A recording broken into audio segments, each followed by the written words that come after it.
Muy buenas tardes, cicloperas y cicloperos. Yo soy Alain Gutiérrez y este es el Ciclo Mandarín, un espacio que sale todos los martes a las 3 de la tarde, por la plataforma Don Cuba y que después puedes ver en el canal de YouTube. Hoy tengo como invitada a una fotógrafa que conocí gracias a Marta María Pérez Bravo, quien estuvo recientemente en nuestro programa y que de seguro ustedes ya conocen. Hoy mi invitada es Anneli Pupo. Anneli, bienvenida. Muchas gracias. Anneli, quiero que sepas que Marta María te manda un saludo. Lo primero que me le dije saludos a ella. Cuando le comenté que ibas a ser tú, ella me dijo, mándame un saludo de mi parte, por favor. Y ella fue Muchísimas gracias a ella. Y ella fue quien me recomendó que viera tu trabajo y que tú podrías ser una interesante entrevistada para el programa. Anneli, ¿cómo fue que tú llegaste a la fotografía? Bueno, esto es una historia contada 1000 veces, pero desde niña tuve inclinación y admiración por un fotógrafo que retrataba a mi familia, siempre era el mismo, Abelardo Sosa. Y me gustaba tanto lo que él hacía, pero lo veía muy lejos, porque veía que siempre eran hombres. Me daba cuenta que era casi imposible ver una mujer en la fotografía en aquellos tiempos y en el contexto en el que yo vivía. Así que lo fui olvidando. Y con los años, ya en la era moderna de la digitalización, de la edición de la fotografía y la fotografía digital, sin darme cuenta prácticamente llegué a la edición de fotografía y empecé a trabajar para varios fotógrafos de bodas, 15 y eventos. Así que pasé 2 o 3 años solamente editando fotografía y aprendiendo de lo que ellos hacían. Hasta que un día empecé a arriesgarme un poco, me hice de una cámara compacta y empecé a hacer fotos yo misma. Así fue que empecé. Ven acá, ¿y por qué dejaste entonces la carrera de ingeniería? ¿Tú estudiaste ingeniería hasta el tercer año? No, yo empecé a estudiar después que terminé 12 grado de ingeniería eléctrica, que fue lo que pedí, era lo que quería estudiar. Todavía me sigue gustando. Empecé en el ISHAM, en Santiago de Cuba, pero las condiciones de la beca eran precarias. Y además teníamos problemas con los profesores. Por ejemplo, la asignatura de álgebra, yo no tenía profesor de álgebra. Se suponía que tenía que estudiar sola. Y me sentí muy desorientada en esa asignatura. Estaba acostumbrada a ser una alumna de la máxima puntuación en todo. Y eso me afectó bastante psicológicamente. Y ya terminando primer año abandoné. Pensé en entrar en otra carrera de letras quizá porque tengo tanta inclinación para las ciencias exactas como para las letras. Y no, al final me decepcioné un poco de lo que había vivido en las becas. Y nada, empecé a trabajar. Decidí dejar la carrera y empezar a trabajar. Fue entonces... Actualmente estoy en 4º año de ingeniería industrial. Estuve un poco alejada porque tuve a mi tercer niño, que tiene ya 2 años, y estuve 3 años de licencia, empezando a hacer exposiciones, empezando la vida artística, tuve que pedir una licencia, luego la licencia de maternidad, el parto, y estuve separada 3 años, pero ya estoy incorporada nuevamente. Ven acá, fue entonces justo después de haber dejado la carrera de ingeniería, haber tomado esta decisión, que la fotografía vino a formar parte entonces de tu vida. Exactamente, casi un año después.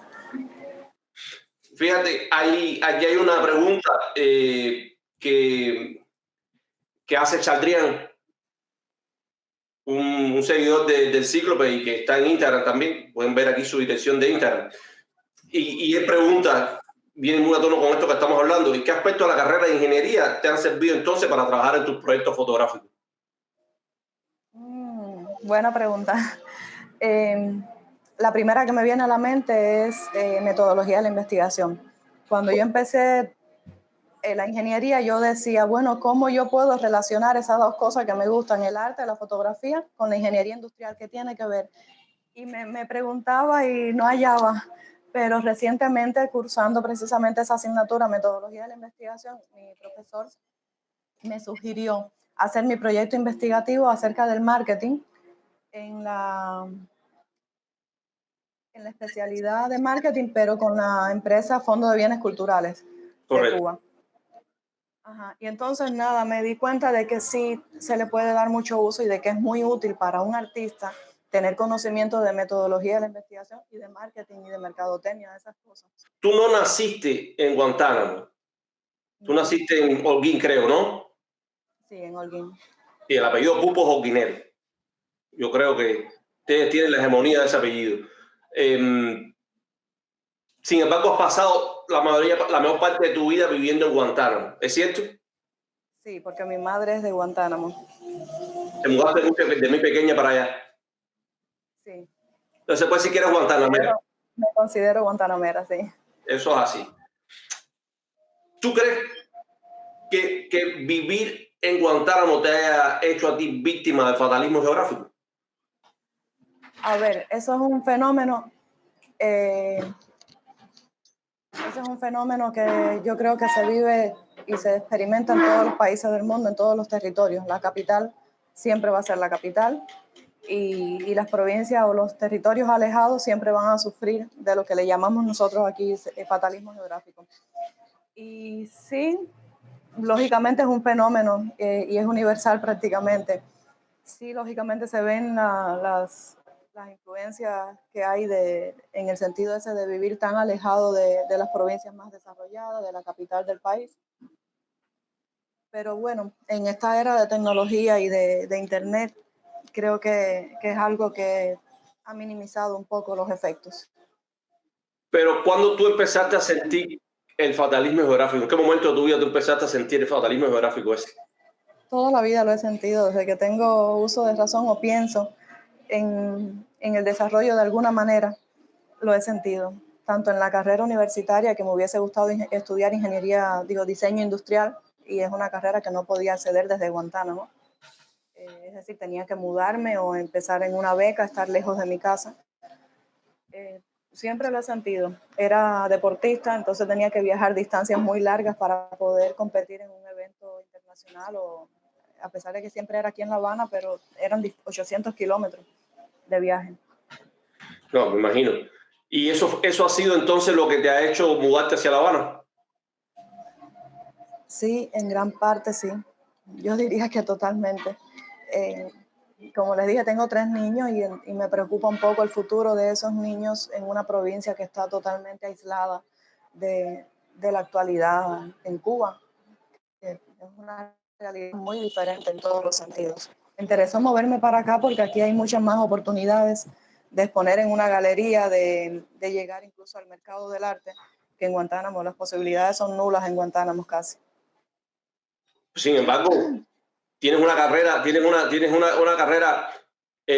bastante fructífera con respecto a exposiciones, porque estamos viendo tu catálogo y tu catálogo tiene un montón de series, de exhibiciones, y eso es sorprendente. Sí, alguien me decía una vez, no puedes estar donde quiera que toque una lata, y yo le decía, mientras tenga fuerza, mientras tenga energía y pueda hacerlo sin incumplir ningún compromiso, lo voy a tratar de hacer porque es la única manera de visibilizar ese mensaje que yo quiero transmitir a través de mi obra. ¿Y cuál es ese mensaje que tú quieres transmitir? Bueno, las personas que ven mi obra, tanto los entendidos como los menos entendidos, asumen que yo tengo una posición feminista. Y yo realmente no discuto eso porque hay muchos puntos de vista y la lectura es abierta. Pero realmente no tengo una inclinación particular a algunas corrientes, a algunas vertientes del feminismo. Pudiera decirse que sí, pero hay variedades. Es un tema yo creo que muy profundo para explicar. Pero, a ver, ese tema me da muchas vueltas en la cabeza. ¿Por qué te da vueltas en la cabeza? Realmente lo que siempre he tratado es de expresarme o de decir de alguna manera lo que yo siento. Por ejemplo, me hubiese gustado escribirlo, pero no tengo ni las aptitudes quizá o el tiempo, no tengo un estilo de vida que sea compatible con la literatura para escribir, no me da tiempo a escribir. Y entonces decidí hacer las fotografías y era algo que ya me gustaba, así que empecé a unir cosas y terminé haciendo fotografías de mi vida, que son muy autorreferenciales, pero con el tiempo me di cuenta de que es una verdad bastante universal. Lamentablemente la violencia de género y muchas otras cosas que vivimos las mujeres suceden en muchas culturas, no solamente en donde yo vivía, en el contexto donde yo vivía. Entonces, es bastante aceptado por el público porque es un lenguaje común, algo que conocemos. Y lo que trato es de llevar un mensaje a las mujeres, principalmente, no solamente a las mujeres, a todo el que ve mi obra, de lo que yo he vivido y de lo que he podido salir, porque actualmente me considero libre de todas esas cadenas que en algún momento me ataron. Y sí, mi obra trata de todo eso.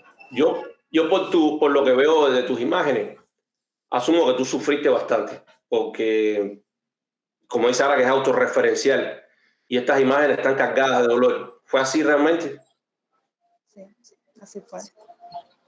Es interesante y triste a la vez, ¿no? Que viviste en una provincia que tiene la mayor parte de la población es rural y donde es evidente que el rol de la mujer siempre ha estado opacado por la supremacía masculina. Fue esto, entonces, toda esta historia has tratado de reflejar no solamente tu vida, sino también la de otras amigas. Has reflejado entonces las historias de personas cercanas a ti. Realmente no he necesitado acudir ni siquiera a un testimonio, a una ayuda de nadie con respecto a esos temas, porque he vivido muchas cosas negativas, por así decirlo, yo misma.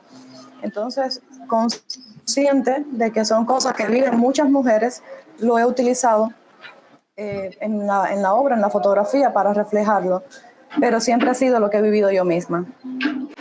Tú trabajaste en un estudio donde hacían bodas, 15, sí.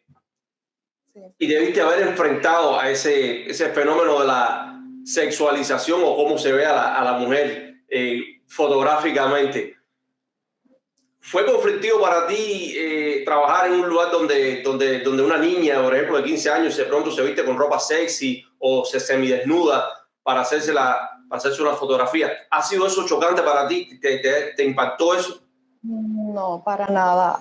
Todo lo contrario, creo que, si mal no recuerdo, mi jefe, el dueño del estudio, me contrató precisamente porque yo era mujer, porque tenía niños y tenía más facilidad a la hora de tratar con quinceañeras, de cambiarle una pose, de mover el rostro, tocarle el rostro, algo así.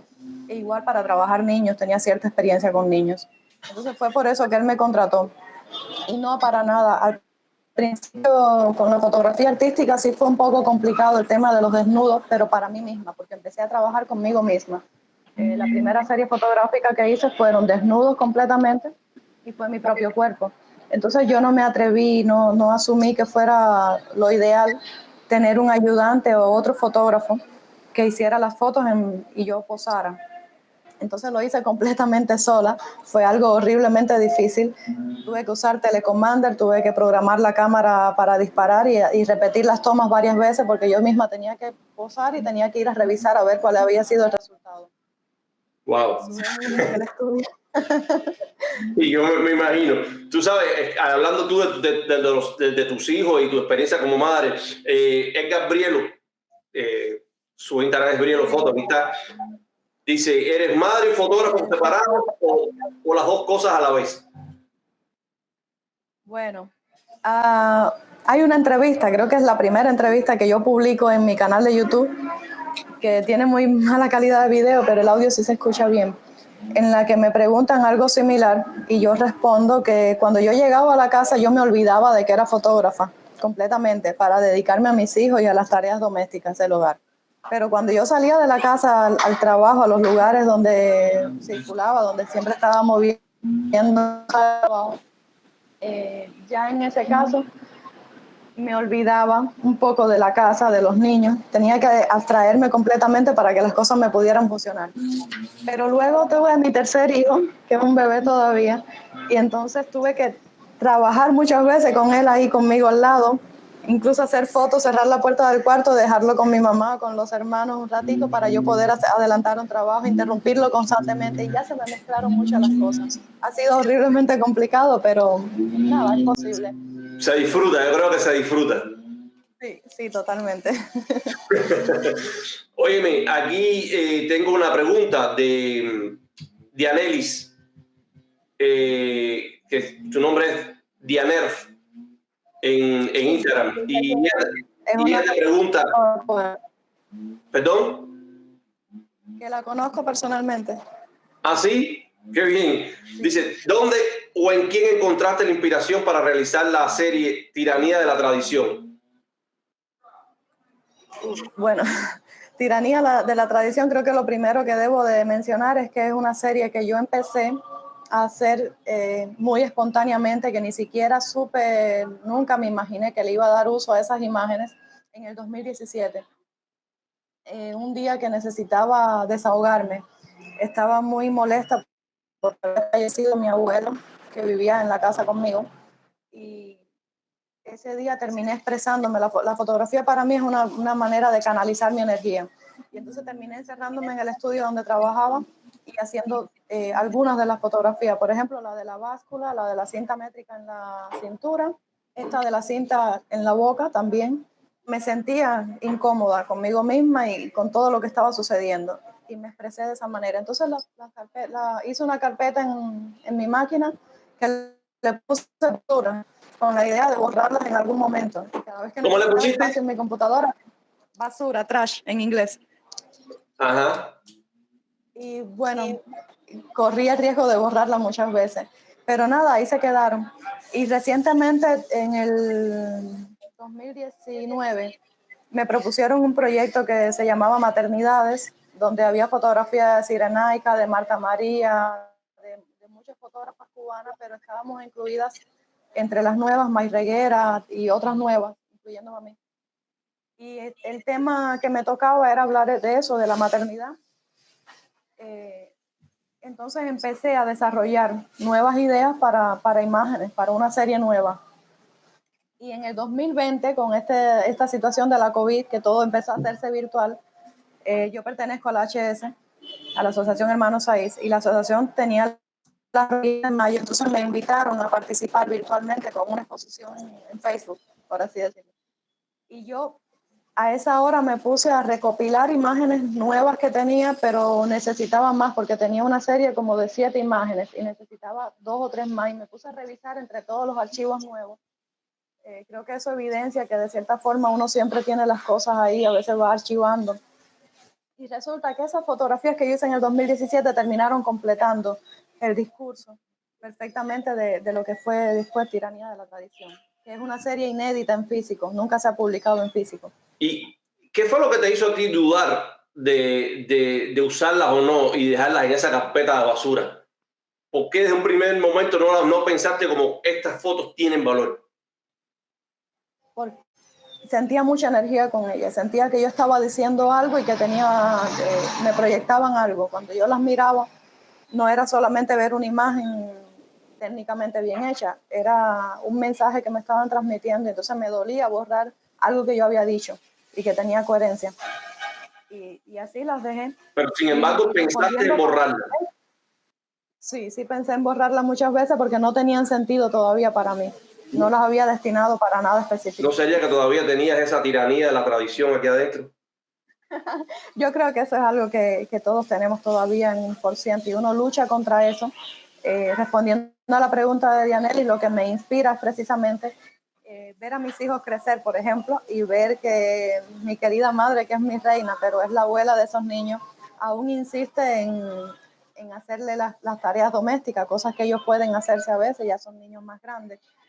Y eso me hizo darme cuenta de que muchas veces el machismo o el recargo sobre la mujer, sobre las tareas domésticas, sobre los hombros de la mujer, lo provocamos nosotros mismas con la educación que le damos a nuestros hijos, con el papel que terminamos desempeñando en el hogar. Entonces, nada, que creo que nosotros tenemos el poder sobre nosotras mismas. Entonces, Tiranía de la Tradición es un reflejo de eso, a lo que nosotras mismas nos sometemos a veces, por tradición, por la cultura que vivimos. ¿Cómo te las arreglaste tú para poder conseguir todos los materiales que has usado para la fotografía? Bueno, en ese caso tengo que dar crédito a una productora audiovisual, Charabia Production.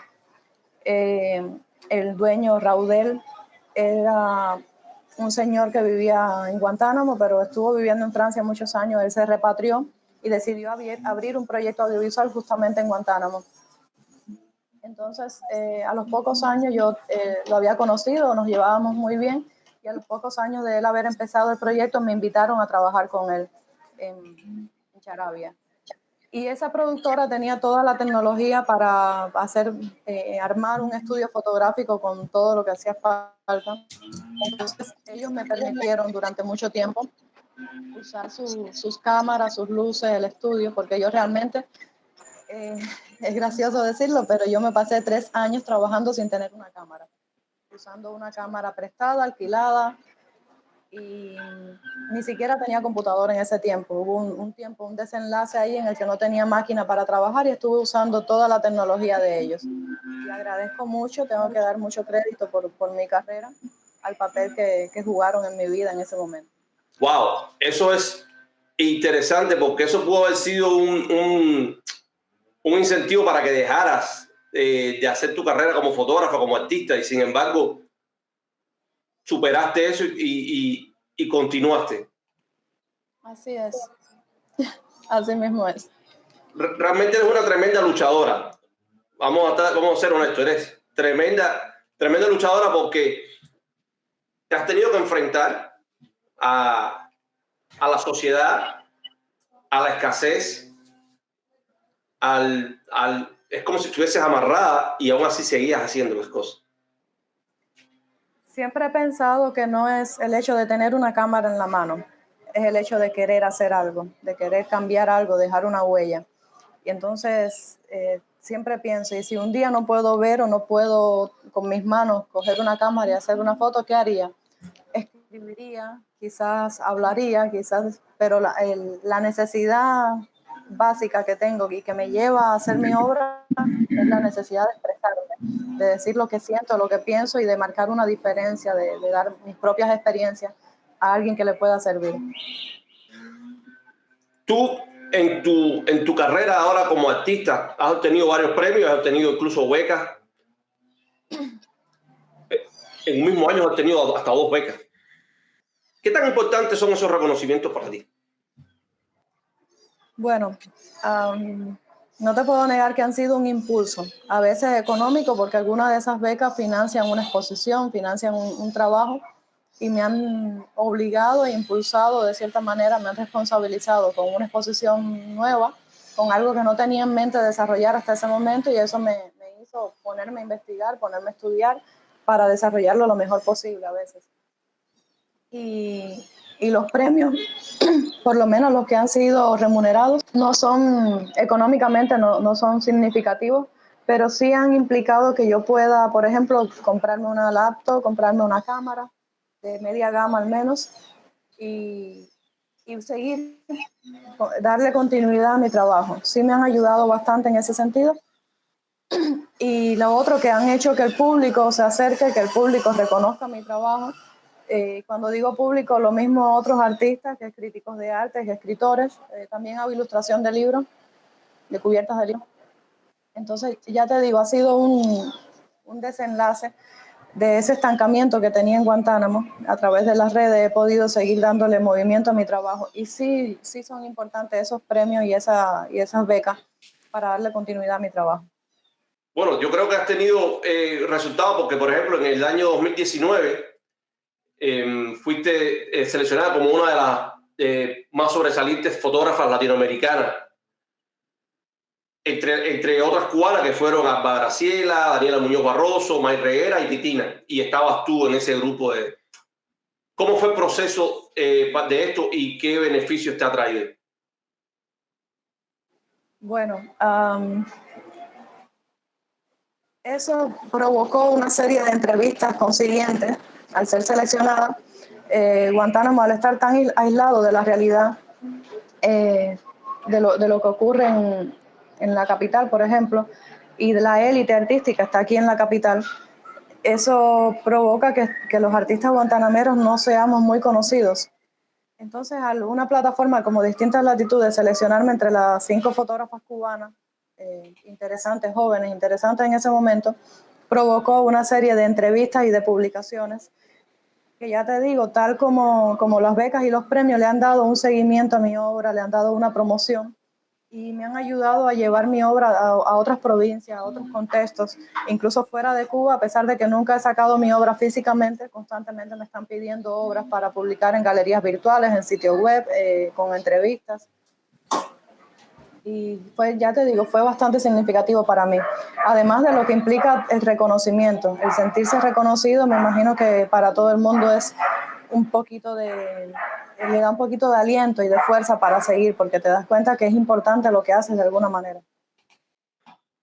Anneli, tengo una pregunta aquí que me hace Maylin Pérez, que es una curadora, historiadora del arte cubana, además cofundadora de la Fototeca de Panamá.